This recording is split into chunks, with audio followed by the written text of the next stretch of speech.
Hey, good morning, everybody. It is Tuesday. Before we begin, obviously, prayers and thoughts go with the people in Brussels after the horrible news. It's not fun to wake up to that, is it?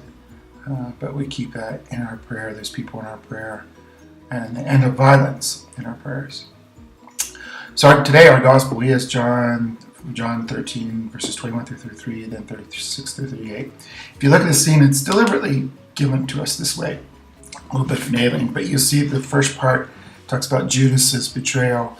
Then the last part talks about Peter's denial. But in the center, we have Jesus being glorified by God, or him talking about his glory of God. And so we have an act of betrayal, an act of denial, and then in between is God's glory. And it's deliberately so to say God's glory is at the center of this, that this human condition of betrayal and of denial, of ego protection, of whatever that causes us to do such horrible acts like bombing airports. God is more important. God is in there. God's glory shines, and we have to look for that. And when I look at my own lives, yes, I make mistakes. We all make mistakes, but when I make mistakes, I can either choose to let those mistakes dominate me, or I can choose to get past them and go to that core, which is that Jesus, God's glory is there, and I need to look for God's glory and act on that. That let that be my guiding force.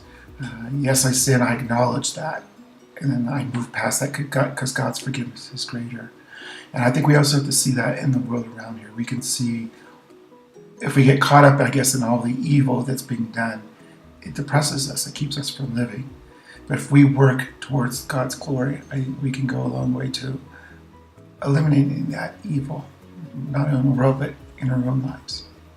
Does that make sense? I hope so.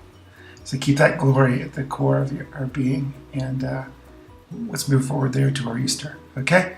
So y'all enjoy, have a good day, and I'll see you back here tomorrow, if I have power. Because I didn't have power until about midnight last night. Okay, bye-bye.